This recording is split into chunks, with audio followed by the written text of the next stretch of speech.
High range സാമ്പത്തിക തട്ടിപ്പ് കേസിൽ തലശ്ശേരി പോലീസ് ബഡ്സ് ആക്ട് പ്രകാരം കേസ് രജിസ്റ്റർ ചെയ്തു. എരഞ്ഞോളി വാടിയിൽപീടിക സ്വദേശിനി DK ഷീബയുടെ പരാതിയിലാണ് ഹൈറേഞ്ച് മാനേജിംഗ് ഡയറക്ടർക്കും സിഇഒയ്ക്കുമെതിരെ കേസ് രജിസ്റ്റർ ചെയ്തത്.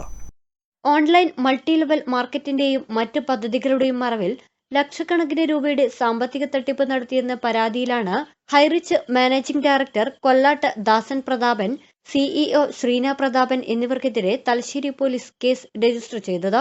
എരഞ്ഞോളി വാടിയിൽപീടിക സ്വദേശിനി DK ഷീബയുടെ പരാതിയിൽ പ്രതികൾക്കെതിരെ ബഡ്സ് ആക്ട് പ്രകാരം കേസെടുക്കാൻ തലശ്ശേരി അഡീഷണൽ ജില്ലാ സെഷൻസ് കോടതി നിർദ്ദേശിക്കുകയായിരുന്നു.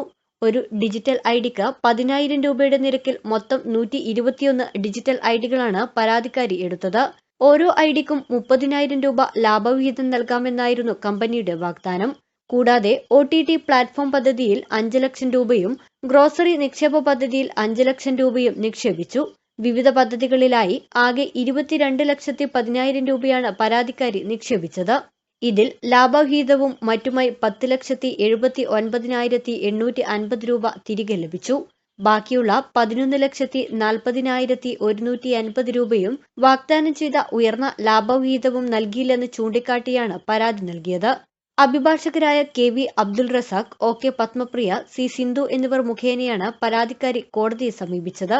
അതേസമയം തലശ്ശേരി മേഖലയിൽ നിന്ന് കൂടുതൽ പേർ വരും ദിവസങ്ങളിൽ പരാതിയുമായി എത്തുമെന്നും സൂചനയുണ്ട്. News bureau, Thalassery.